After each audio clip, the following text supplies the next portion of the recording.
Okay, I'm delighted to say I've been joined by the Shadow Accountable Officer for Halton Clinical Commissioning Group, or the CCG, as I'm sure we'll be referring to it. Simon, thank you so much for joining us again this morning. Welcome back to the Healthy Blog. We're going to be talking today about the fact that the Halton CCG is looking to appoint members to sit on their governing body board. Is that correct? Yes, our governing body. Okay, and included in the 6 positions that they're looking to fill are 3 lay member vacancies. Well, there's actually 4 because one's the deputy chair. Right, I see. And we're required by the the NHS Commissioning Board Authority, another mouthful, to have at least 2 lay people on our board. Okay. One to be the chair of an audit committee, which gives an independent overview of what the organisation is doing, and one other. And the GPs in Halton made the decision some time ago, because of their existing commitment to patient and public involvement and engagement with local people. They wanted more than the 2 we're required to have. Terrific.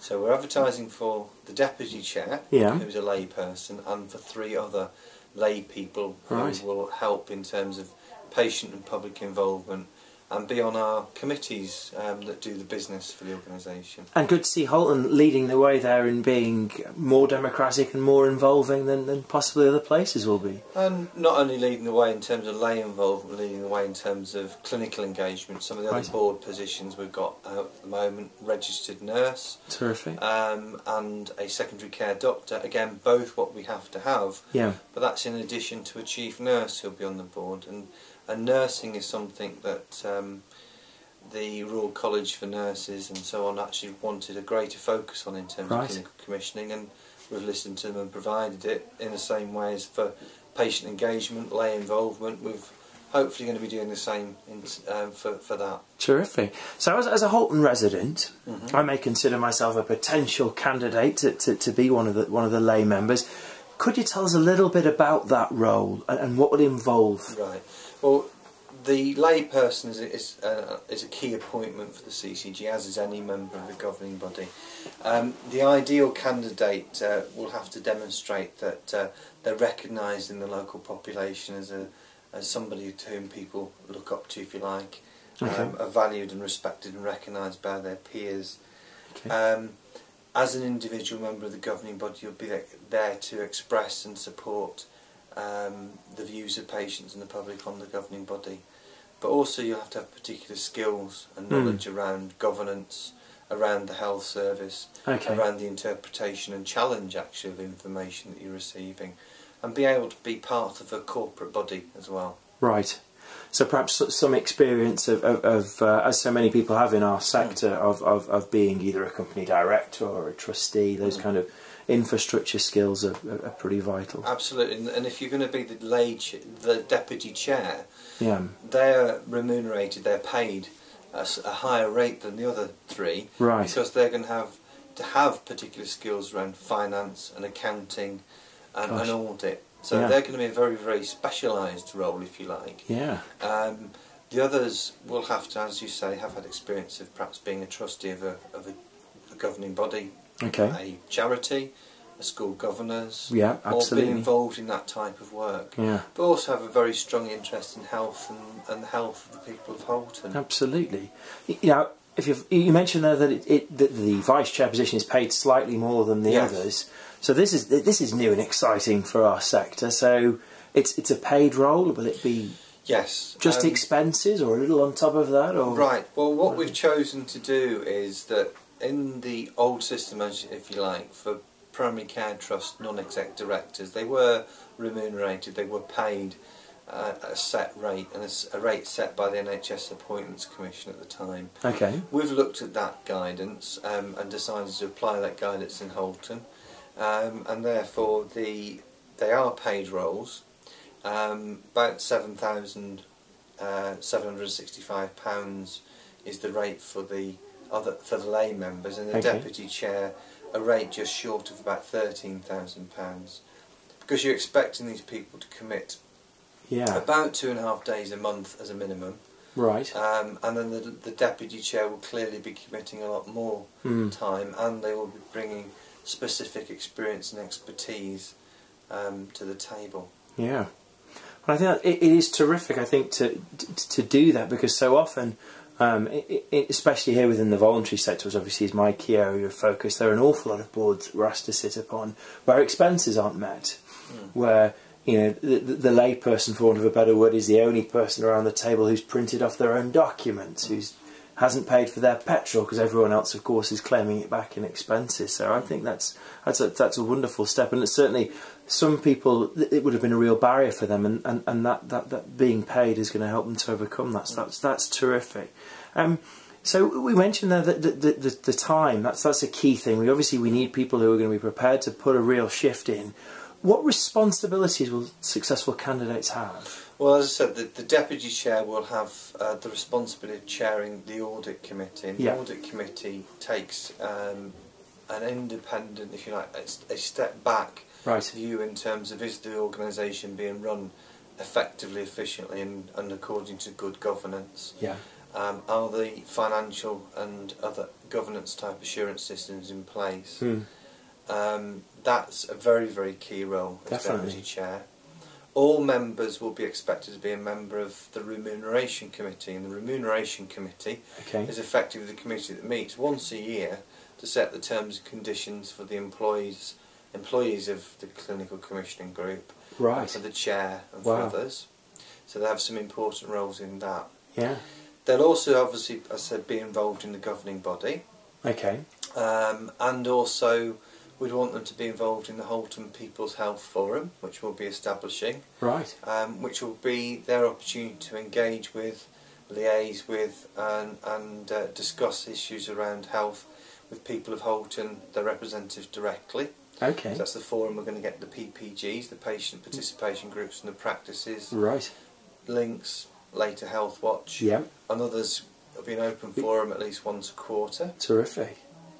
We also then expect them to get involved in some of the other parts of the agenda, so the Finance Committee, the Quality Committee,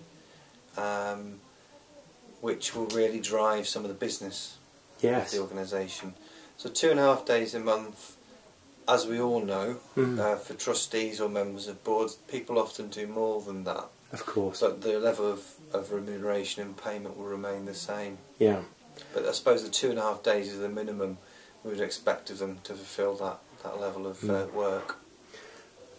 I would feel as well that it's a tremendous opportunity for people, as well as obviously they're delivering a service and that's why they're being paid, but also a tremendous opportunity to build your CV, to get involved, especially if it's a topic that you're really passionate about. And yes, and it absolutely is. I mean, it's a role for, I think, trustees who have a life experience that can be shared. Have a great deal to contribute to the running of an organisation such as the Clinical Commissioning Group. I think also we need to realise that the involvement, the engagement with local people won't just stop there. Of course. As I said, People's Health Forum, in our commissioning work and pathway redesign, we want local people involved. Our first governing body, was held in public last Thursday. Right. Good attendance. Good. Again, doing our business in an open, transparent manner. Absolutely. In the public domain. Yes. Means that we are open to challenge and held to account. That feels quite revolutionary to me. I think PCT did hold a lot of meetings in public before. Right. I think and did attempt to do that, but I think we have the opportunity to refresh that, and make it absolutely part of the business from day one.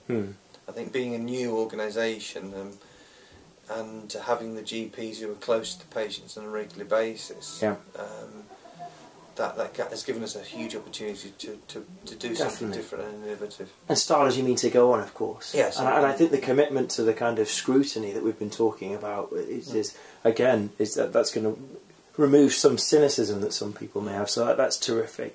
So if people watching the video today, they think, this is appropriate to me. I've been working in the field of health in the voluntary sector for a long time. I've got great governance skills. I think I can make that commitment in terms of time and energy. How do they go about applying? Well, there's an email address that I can talk about, read off here. It's recruitment at liverpoolpct.org.uk. so that's recruitment@liverpoolpct.nhs.uk, and if they don't have access to the email, then they can call 0151 296 7368. That's 0151 296 7368. They'll then get a recruitment pack. A lot of the information I've referred to will be within that: a role description, a person specification, an outline of the requirements of the governing body. Okay. Then there's an application form therein. Right. Application closing date is the 8th of June. Oh, that's the day of my wedding. Is just for completely irrelevant point, but I'm trying to throw that in. Right. So the 8th of June, so presents to Matthew for the 8th of June. Cash or cheque, I'm sure, or vouchers will be welcome. All of the above, absolutely. Yeah. And we will, of course, both the email address and the phone number we'll have on the blog in a very prominent place. So yes. that. So that sorry, going back on track. Yes, thank you. That's the way for applying. A process of application form, shortlisting and interview probably. Okay. I'm saying shortlisting because I'm expecting a significant level of applications for these 4 posts. That sounds very sensible. How long is the term of office for? Is it? It's for 3 years. 3 years, okay. Some of the publicity material refers to up until the 31st of March 2013. That's actually wrong. Right. What we've decided to do is go for the appointments now. So when on the 1st of April 2013 we become a statutory organisation, people are in place, they'll have had 6 to 9 months of running with the governing body and how to run the organisation.